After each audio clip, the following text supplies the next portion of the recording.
10 years ago, my mom was behind bars, and my father was trying his best to save my mom. 10 years later, my father is behind bars. My mom and I are trying our best to save my father. After the birth of my first daughter, police trespassed into the house. The policeman then threatened to jail and torture me if I did not speak. He even told me it would be a shame for your baby to grow up without a mother.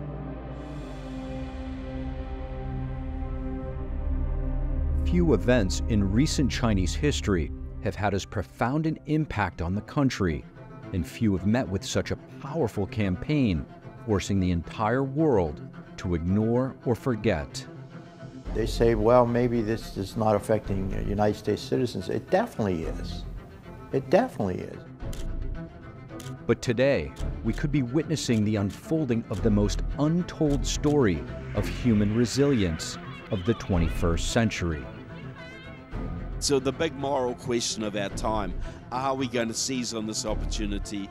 Are we going to do the right thing? Because if we let it happen to others and we profit by it, we can hardly complain when it happens to us.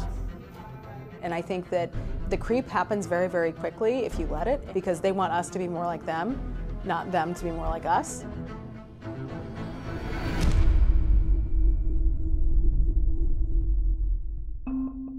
If you were in China in the 1990s, this is what you would see every morning.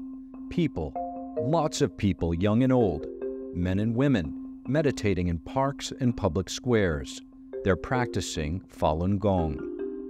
Falun Gong is a Buddhist-based spiritual practice that really involves slow motion exercises, a little bit like you'd see with Tai Chi, a sitting meditation like you see in Buddhism, and the studying of Buddhist-based spiritual principles that are really centered around three core principles: truthfulness, compassion, and forbearance. You're trying to incorporate these principles into your daily life. Be more honest, be more compassionate, be more tolerant. A wonderful spiritual practice. An indigenous Chinese movement based on Asian Chinese philosophy and principles and practices. It started in the early 90s, one that skyrocketed within China.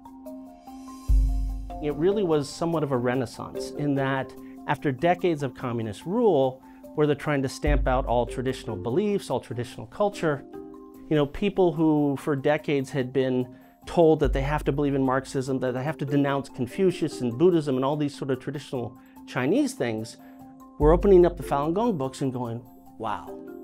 I mean, I remember one old Chinese guy, when I first started practicing, said, it was like the good old things of China have come back. It was literally everywhere. I had a friend who actually was studying in Tsinghua University, which is kind of like their MIT.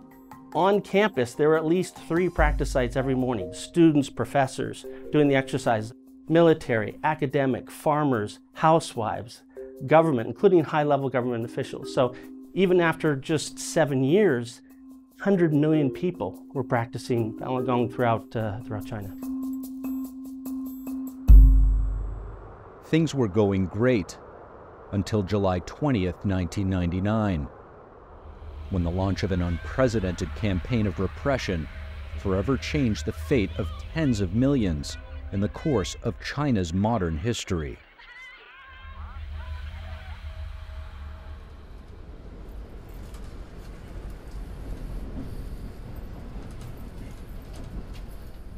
I came here around 2012 for my graduate study and also for the freedom.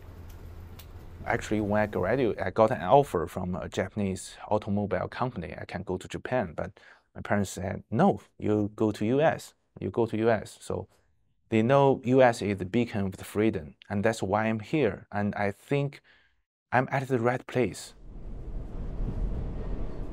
I met you a few years ago, and I was very impressed.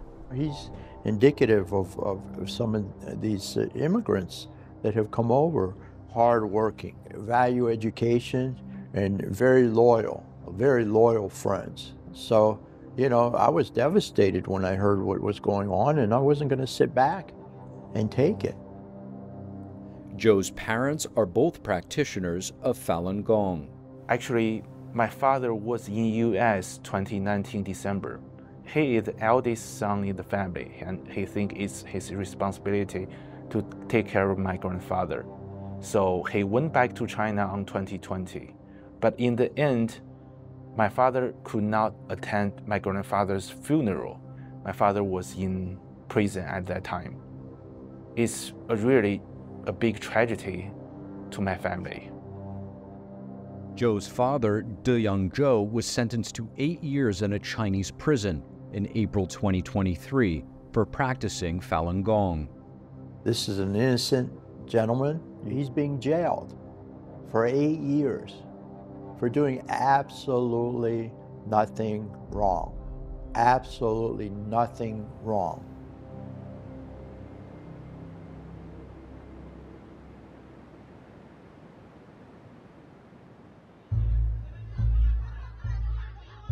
It all began in the middle of the night, July 20th, 1999, when China's ruling Communist Party started a nationwide Cultural Revolution-style campaign to eradicate Falun Gong, a practice they once supported. Officials orchestrated public burnings and the destruction of any Falun Gong-related books and posters, police launching massive arrests nationwide.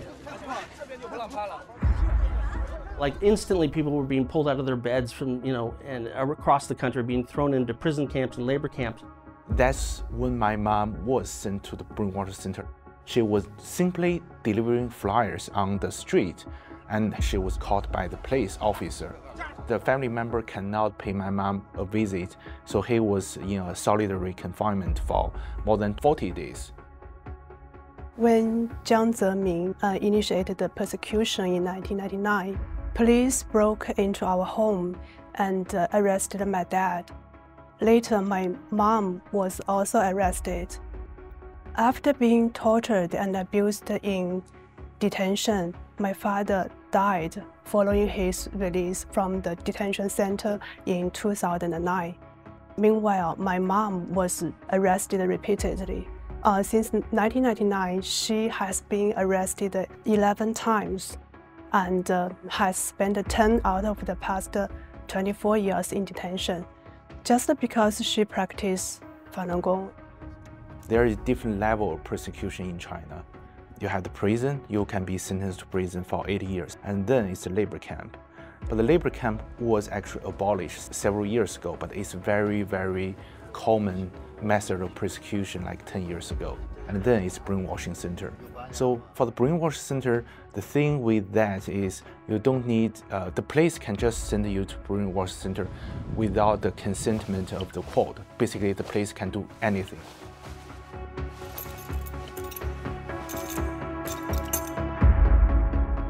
The head of the Chinese Communist Party at the time, Jiang Zemin, announced the plan to wipe out Falun Gong, defame their reputations, bankrupt them financially, and destroy them physically. They'll put you through high-pressure psychological techniques like chaining you to a chair where there's a TV screen blaring at you 24/7 how evil your beliefs are and you are. They'll combine that kind of thing with really brutal torture techniques, to the idea to break the mind, break the will, and ultimately what they want to do is have you sign a repentance statement that say you'll stop practicing Falun Gong. Often then you must do that to other people. The Washington Post did a piece on this where they followed an individual who went through this process, a Falun Gong practitioner. He sort of concluded at the end, we human beings are the very worst animals on earth. I mean, he was just so demoralized.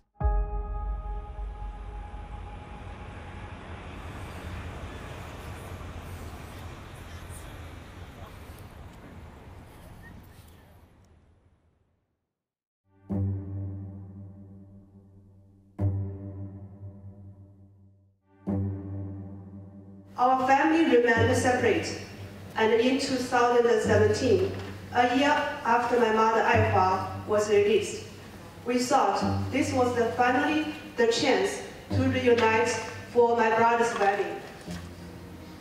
However, she was denied a passport because she practiced Falun Gong. Our mother was sentenced to 3 years. So right now, your mother is in a Chinese prison. Yeah. How, why, and what is her situation? Actually, I have no idea about her current condition, but I know my mom was arrested last year, July, and the whole year my family couldn't see her, and we don't have her any condition. And my father was actually 62 years old. He has lost almost all his teeth.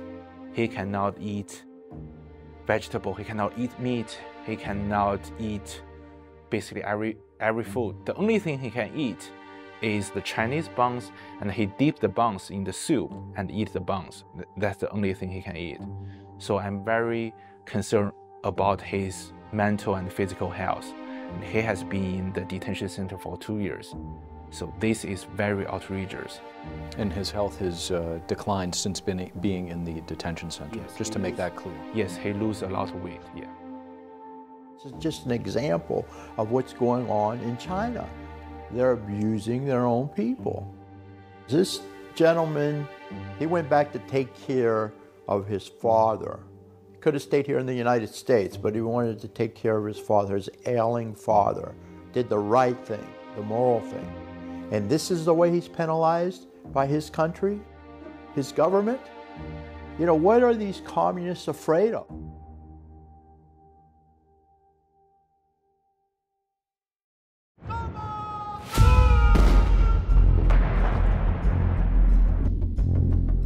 What is the CCP so afraid of? That is the key question. What is it about Falun Gong that triggered the CCP? Why did the suppression begin in the first place? 其实听起来都是觉得很 ridiculous 的这种想法。法轮大法在中国红传，那很多人就是道德。 通过修炼法轮大法之后呢，道德回升呐，然后呢，人心向善呐，那其实应该说对中国社会是一件好事。可是很奇怪的就是，中共害怕一个国家、一个政府，他居然害怕这么多人去做好人，这是让人觉得很难以想象的。So the first was the numbers. 100 million people practicing Falun Gong. At that time, that's 1 out of every 13 people in the country. That's 40 million more people than there are total members of the Communist Party. So when the Chinese government did a survey in late 1998 and found out those numbers, that made a few leaders nervous.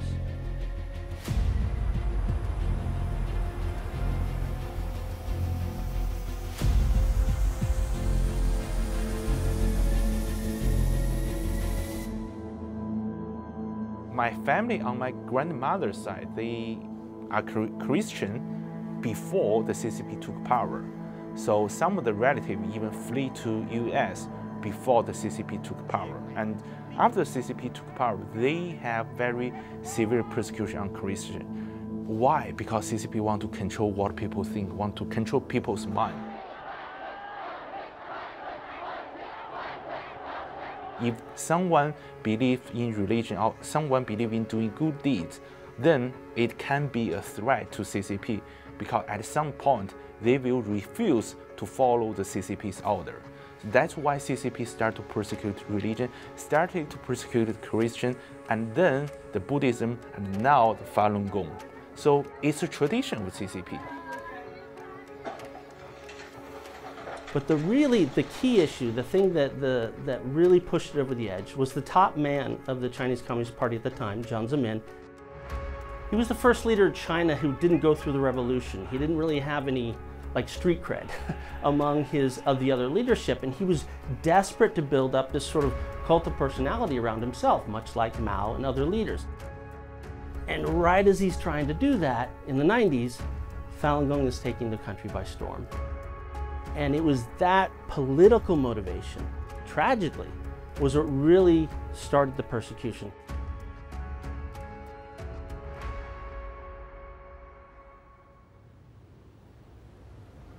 Over the past 2 decades, Falun Gong practitioners have been subjected to beatings, sexual humiliation, rape, shocks with electric batons, and forced injections with psychotropic drugs. But the abuse does not stop there. As the world looks the other way, the CCP developed a dark industry out of this persecution: live, forced organ harvesting. But is there evidence? Why did the issue come to light and receive such little attention until recent years? And what role has the United States and the free world played in this dark industry? There's disturbing news just out from London. An independent international tribunal concludes that China is killing prisoners in order to harvest their organs. Organ transplant. The first time I even heard of the concept, it was almost too bad to be true. It was almost unbelievable on its face. China was not a player in the organ transplant business at all until they had hundreds of thousands of Falun Gong practitioners as detainees. And then suddenly, just over a few years, they skyrocketed to become one of the leading destinations for organ transplant operations. And it raised the questions, it begged the question, where are these organs that are being transplanted coming from? According to Chinese Vice Minister of Health, the number of transplants performed each year went from several hundred in 1999 to well over 10,000 a year by 2008. And the China Daily newspaper reported that the actual number in 2006 was 20,000. And now it is widely recognized that China performs the second most amount of transplantations, only second to the United States.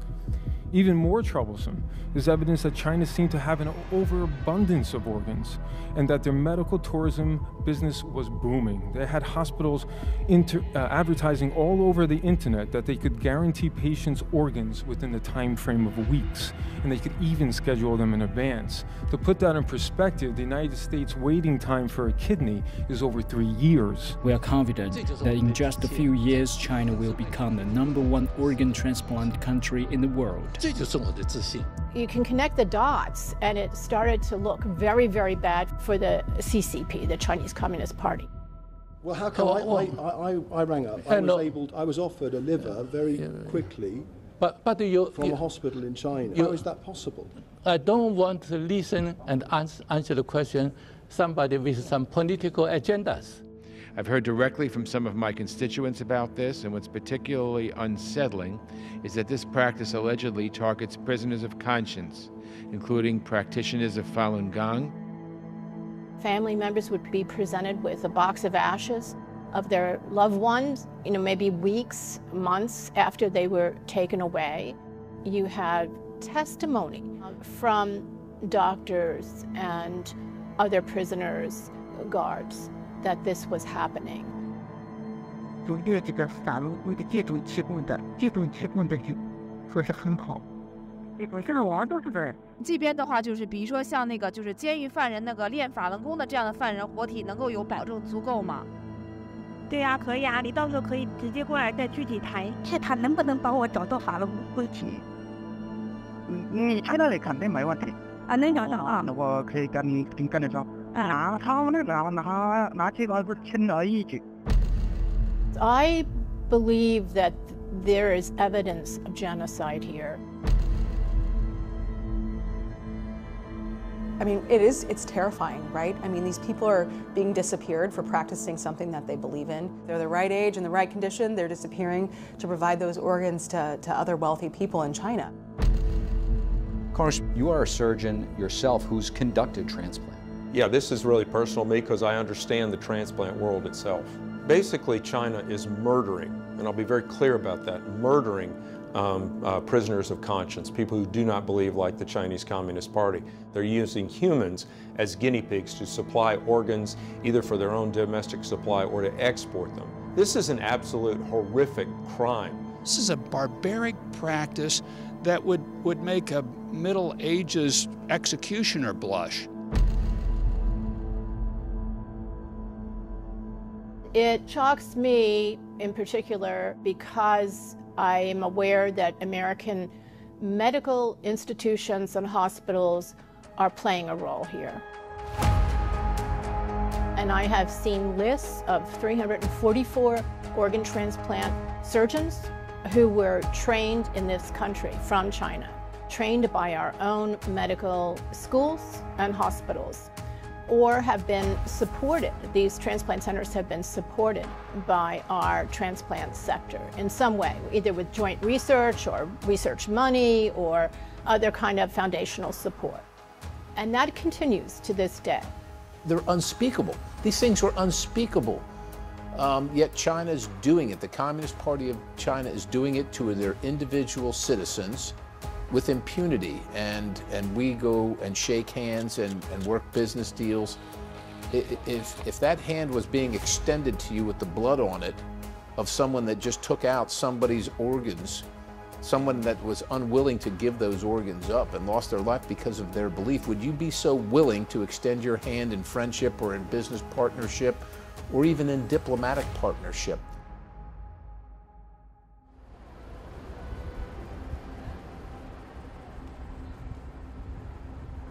In the world's most populous country, crimes against humanity have been perpetrated against 100 million spiritual believers.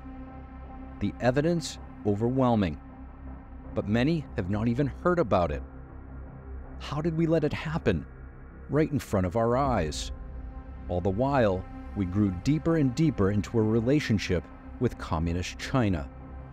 Well, when I heard about it and started looking into it, I realized there was something there, and it was so horrifying that we couldn't ignore it. We had to delve deeper, and it was, you run into a brick wall because there's no transparency. You know, I was trying to enlist, and others were trying to enlist American government, members of Congress, medical people, medical sector, in trying to find out what was going on, and there was just, you know, there wasn't a lot of confidence that this was true. And it was difficult to explain because on the one hand you had the Chinese Communist Party putting out just massive volumes of disinformation and propaganda, denouncing Falun Gong, demonizing them.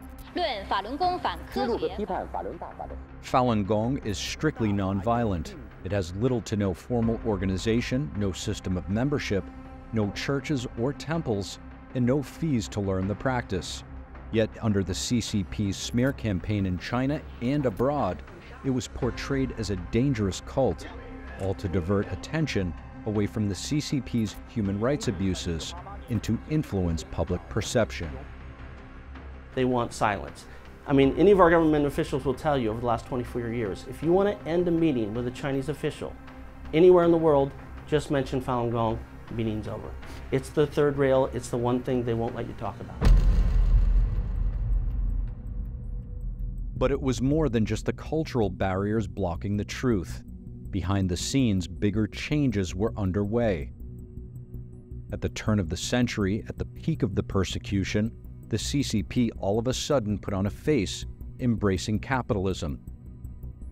With impressive skylines emerging throughout China, enticing foreign investment, and deceiving the U.S. into accepting China into the global political and economic system. The United States will do everything possible to bring China into the World Trade Organization as soon as possible. The ministerial conference so agrees. It wasn't until decades after that we found out where that policy would eventually lead us. Jiang Zemin at the time seemed so moderate, seemed so friendly and jovial, and wanted to open up markets and be vastly different from the Maoist period and from the Soviet period that we knew very well. So it was hard to believe. It was hard for others to believe when we started talking about it. But you know, you cite the year 2006. Our country was still in the position at that point where we were saying, well, gosh, it's all about free trade, and this is going to bring greater freedom to the Chinese people if we just work with them closely. And I was a part of that scope for a while, saying we think as they grow more connected to the global economy, they'll lessen their persecution. Didn't happen.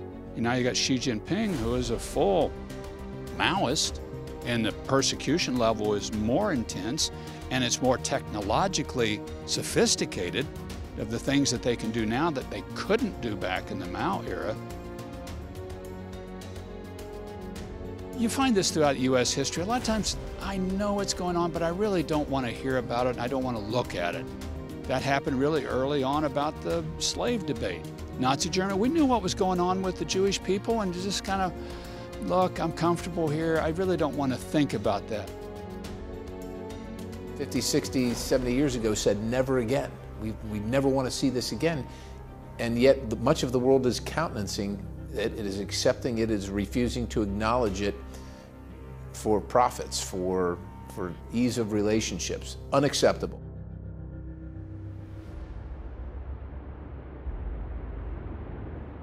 The CCP's efforts paid off. It bought nearly 30 years of public amnesia from the West. Why should your average citizen, who this may on the surface not affect, be concerned? Well, look, this is, it depends what kind of universe you think we live in. If you think this is just a material universe and we're just here to rip off as much money as we can for as long as we can, well, you shouldn't really be concerned. But if you believe we're in a moral universe and there are moral consequences for immoral actions, and we are collaborating with a regime that's on a par with the Nazis, and we're profiting by that and making our lives more comfortable by profiting through that regime and ignoring the mass slaughter, the mass sadistic cruelty that's been inflicted on millions of Chinese, we have no moral high ground when our children suffer the same fate.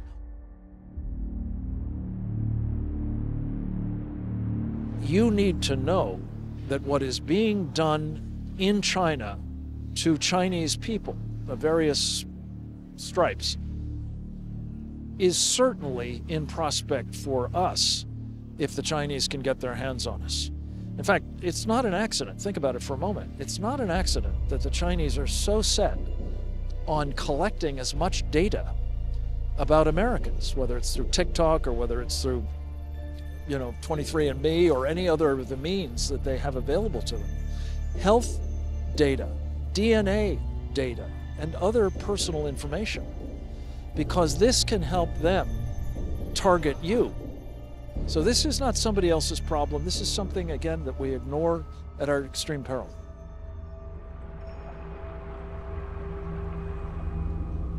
The CCP's expansion of influence in America, how severe is it? Does it really concern us? Is this threat far-fetched, an exaggeration? Or has the CCP already extended its abuses close to home? I think that the creep happens very, very quickly if you let it, and that's exactly what the Chinese are trying to do here. They're trying to creep because they want us to be more like them, not them to be more like us. The Chinese Communist Party is sending agents here, sending police here, establishing a police station in the heart of Manhattan. This May, the Justice Department announced that a CCP agent was caught trying to bribe an IRS agent, aiming to get the nonprofit status of a Falun Gong-affiliated organization removed. Well, they call it a Chinese Service Center. It's located in Omaha, Nebraska. It's odd to me that in the middle of the country, we're talking about San Francisco, New York, you have to remember that in Omaha, we run the world's nuclear triad for the United States Armed Forces. That's the bombers, the ICBM missiles, and then the nuclear submarines. So we're a strategic headquarters for the United States Armed Forces, and to have one of these Chinese service centers in our backyard tells you how aggressive and omnipresent the Chinese want to be in every community in America. And it's startling. It should concern everybody in America that they're penetrating that far into the middle of our country. We had a Chinese balloon that flew over our country, traversed the entire nation, many of our military installations, our missile bases, some of our secret missile bases. They're buying up property all around there. They're buying our farmland. Their Belt and Road Initiative is locking down all rare earth minerals. We learned that there were spies who were posing as tourists trying to get onto one of our military bases, Chinese spies. So this is happening in our backyard every single day. Chinese have been infiltrated in some communities down to the PTA level. I mean, that is how far and deep this goes. We can't have any illusions or delusions of who the Communist Party of China is, who Xi is, and what we're facing.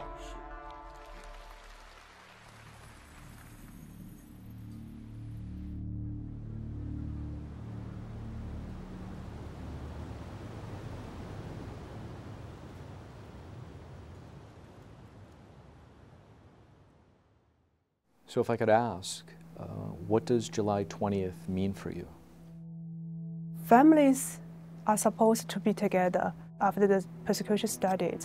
We have not been able to stay the same roof, take a family photo, or be together for important life events like weddings or birthdays. This persecution have torn my family apart over and over again. Every year on that date, I am reminded of the suffering my family has gone through over what is now almost 24 years. Every year, I think maybe next year it will be over. I think about how many families there are like mine, and about how much they have suffered also. And your dad right now is sitting in a labor camp. What his incarceration put you through, and both psychologically, you must be very stressed out just thinking about him and how he's doing. Not to mention, you didn't even know where he was for a period of time. When I learned they sentenced my father to 8 years in prison, it's overwhelming to me. It's like you just kind of give up. You don't know what to do because they are so strong. I'm in US, my father was in China, and this whole government with all the power and with all the money are persecuting my father, and I'm just nobody.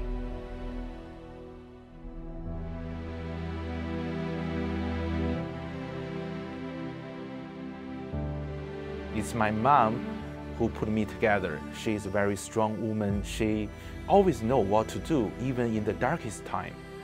So I think there's a reason my mom and I stay here and fighting for my father's freedom. Iraqis has written 3 letters to presidency, and Senator Rubio has written 2 letters to the State Department. The second letter is co-signed by me. Let's talk about that support that you've received from those elected officials in your state. I think a lot of times when people look at some of these bills or initiatives, they sometimes think that it may be just a formality and doesn't really work. Does it work, and would you encourage them to do more? It definitely works. I will give you an example. So when my father was first arrested, we don't know the whereabouts of my father because the local police refused to tell me where my father is. They even refused my lawyer's right to meet my father. So my lawyer has to fly to my city twice, hand out the material, and still got denied. My Congressman Birakis wrote the first letter on end of April 2021. So I called the prosecutor office and told them my congressman has written a letter to presidency, and this is our legal right to meet my father. And just 1 hour after this phone call, my lawyer received another call telling him he can meet my father. That's the first time my lawyer can meet my father. And ever since then, my lawyer has no trouble meeting my father. So it just shows like how international support can make a difference.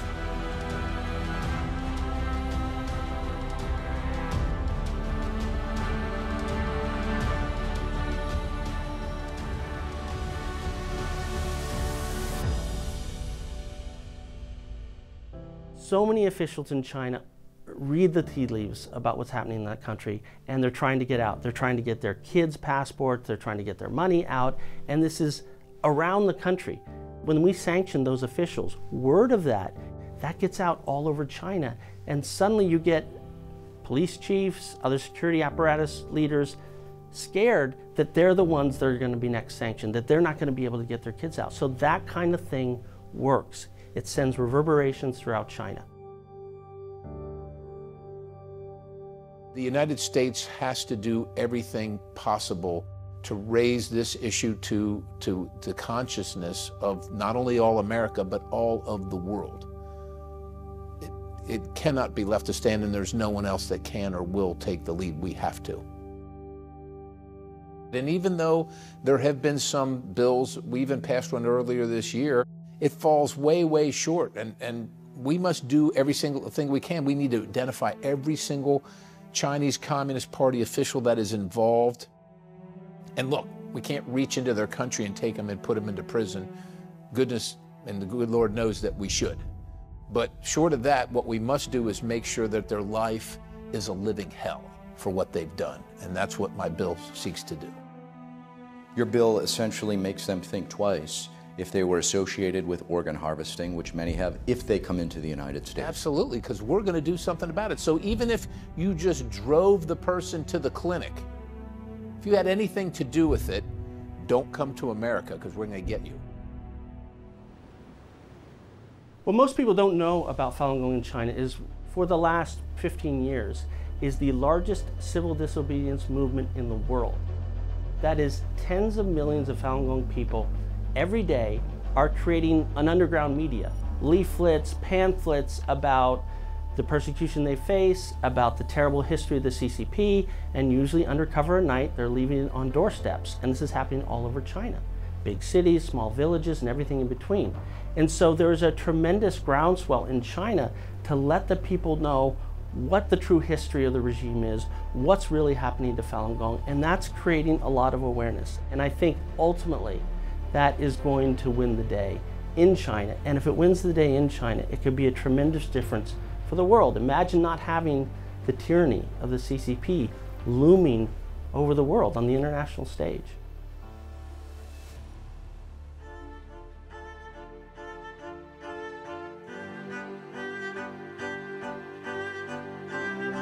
Business and labor have to get together and say, hey, this is wrong. Let's shut this stuff down. And the way we shut it down is we got to quit sending them our dollars for cheap products. Look, we got to use the moral power of our vote, the moral power of our money, and the moral power of making a stand. If we can do that and we can destroy the CCP through moral methods, we may never have to fight them physically. Our boys, if we can stand up morally, our boys will not have to die fighting them in a battle.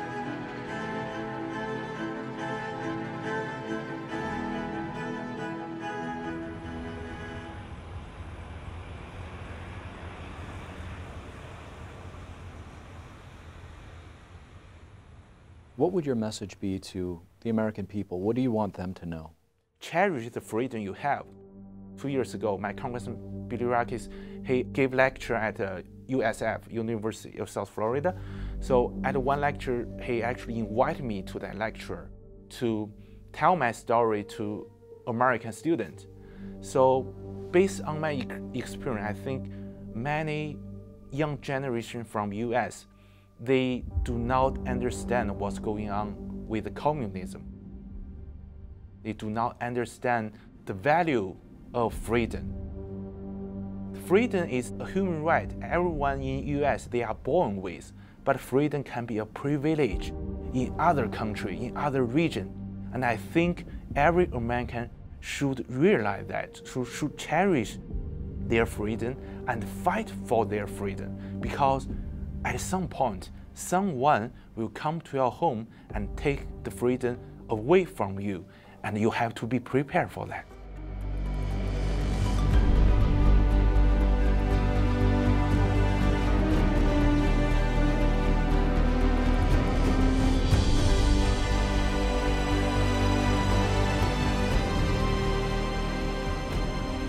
What would you say to the millions of Falun Gong practitioners around the world and the ones that are being persecuted?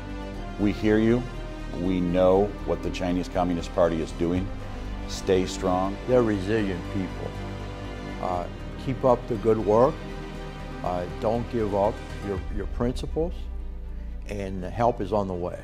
I hope you will keep the faith, because we in America will always stand for those that believe in religious freedom.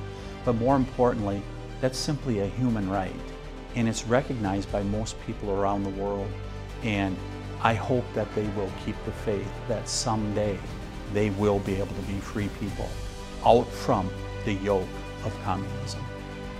Our message, my message to them is to stay hopeful, keep believing, keep practicing, know that help is on the way, know that you're not alone, know that all things worth achieving, worth saving, require sacrifices. And if your sacrifice is that silent suffering while you do your work, then that's part of it.